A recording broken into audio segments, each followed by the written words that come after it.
My name is Mary Silvas, but they know me as Mare at the res. I've been baking bread since I was about 7. At that time, I was I couldn't make it really myself because I was 7, but I could carry the stuff that the women needed to make the bread. So it's been a long time that I've been involved in baking bread.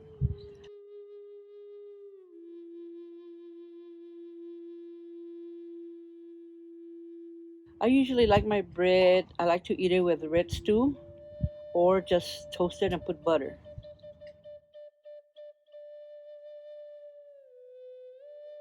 We get the firewood from the sandhills. It used to be just up the road on Zaragoza when I was younger, let's say like maybe 20, 30 years ago. Now we have to go all the way to the horizon because of the development of the housing. They're building a lot of homes, stores. So we're going further in just to get the mesquite because that's the only wood that we use to make our bread. Once we heat up the oven, which is about 2.5 hours of heating it up, we do throw in wood like every half hour, 2, 3 pieces of wood. We don't stuff it up because it'll heat up too much. The oven will heat up the top and it'll heat on the bottom. If we make the fire in there too high, the oven's gonna heat up on top and we're gonna burn our top of the bread. So once we do that, heat it up and we approximately know it's ready, we take it out, we're gonna test it. We test it with a piece of newspaper. It used to be a piece of corn husk to check out the temperature in the oven. It approximately gets up to 325 to 400. Once it's heated, we put in the breads. Meanwhile, the breads have been raising for the same time, about 2.5 hours. We cover up our door here with a wooden panel and burlap sacks that are wet. The oven also has a hole on the side where we cover it up in case the oven is not hot enough. If we see that it's not too hot, we'll cover it up and let the hole cover up to keep the heat inside the oven. And the bread will be ready between 25 to 30 minutes.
They're all good, huh?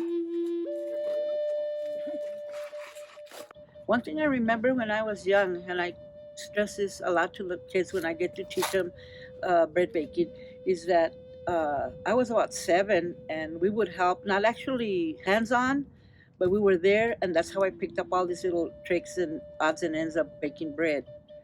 Now, I have been very lucky because we lived here for as old as I am. That's a pretty long time. I'm not gonna say how old, but this house has always had an oven. This oven that we using right now is over 15 years old. My mom built it. My mom's been gone for 7, and she would bake bread in this oven. And I'm very happy that a lot of tribal members know that I am a bread baker because there's only maybe 2 more in the village. And every Saturday I make bread either here or at the cultural center.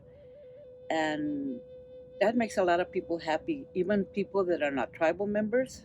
But the tribal members are the ones that are always seeking for this bread. I had a person come in today, and she was all excited because she needed bread. And luckily, we sold like 8 loaves at once. She was going to deliver to other tribal members because they didn't know the bread was baking. So that makes me feel really good and really happy that my parents always taught us to continue doing these things.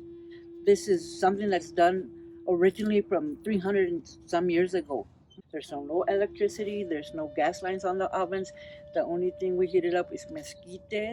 The dough is done by hand. We usually in the back uh, old days they would put the bread actually on the ground. There was no aluminum by there. We didn't have any aluminum foil. We didn't have any pans that we could put inside. So the bread was done in on the ground. The bread itself is made with simple 3-4 ingredients.